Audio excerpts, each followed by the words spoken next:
today I am sick. I don't know if you can tell in my voice. I am a little bit more nasal than usual because my allergies have kicked right back in, and thank you, springtime. But I wanted to give you guys a really dramatic St. Patrick's Day type look.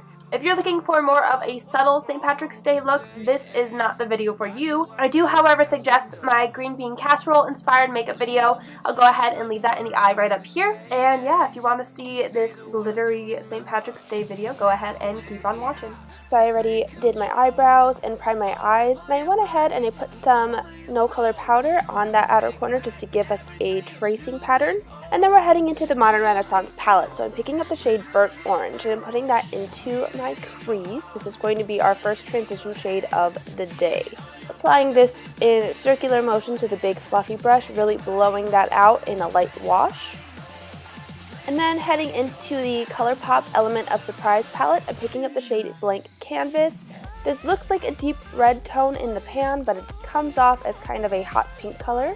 Putting this in the crease as well, but a little bit lower. Also using circular motions to blend this out. This is just a really good way to get an even application. Also blending that into the outer corners against that powder line.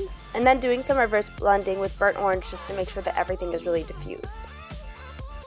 Now grabbing the shade Silk Street, which looks like a dark plum, but it honestly turns up as a light purple color. Putting this in the crease as well, but once again a little bit lower, blending that into Blank Canvas. We just want to build up the color gradient with as many colors as possible so that it looks seamless. Then doing some more reverse blending. And then we're going to cut the crease. So I'm using my Tarte Shape Tape in the shade Fair. And I'm actually cutting the crease a little bit higher than normal just to give me a lot of lid space. Just make sure that when your eye is open, you can't really see the white lines. And then while the concealer is still wet, I'm using my artist palette and grabbing the shade Anaconda and then pressing that into the wet concealer. I'm using this shade dry because we don't really need the colors to stand out, as I am going to use glitter on top of it, but we do want that deep green shade. Then shading the ends with some Silk Street. Then because I wasn't happy with the intensity of Silk Street, I'm actually going in with the shade Aubergine from Anastasia Beverly Hills.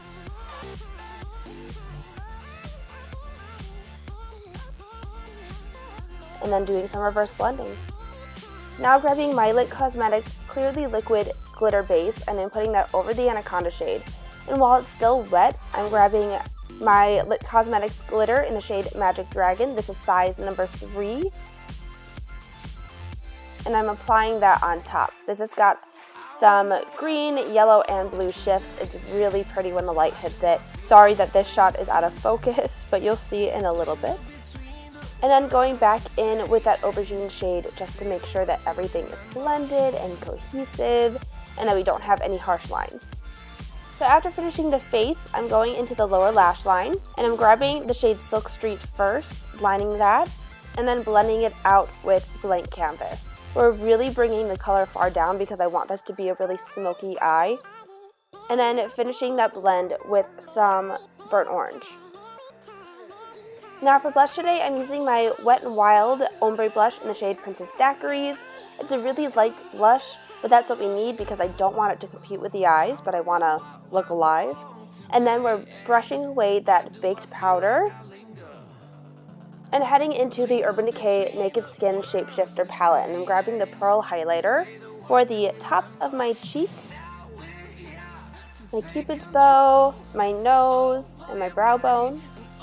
And then for extra glow, I'm grabbing my Anastasia Beverly Hills Moonchild Glow Kit and picking up the shade Lucky Clover and putting that just on the tippity tops of my cheeks. And then I'm grabbing my Wet n Wild highlighting bar in the shade Midnight Moon and I'm putting that onto my inner corners.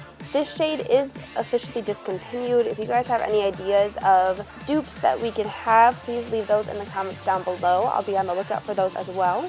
And then for lips, I'm grabbing my ColourPop Ultra Satin Lip in the shade Echo Park. Nice warm tone nude to go with the warm tone eyes. And then after putting on mascara, I'm grabbing my Ardell Demi Wispy Lashes.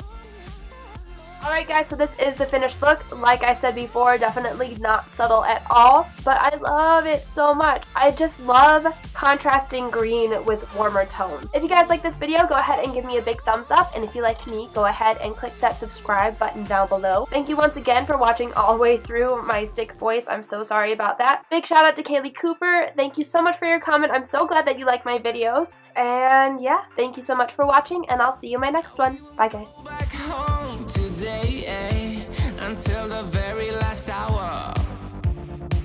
We still got a few more days to slay. It's gonna get so much louder. Now we're here to take control over your body and over your soul. We're gonna take back everything.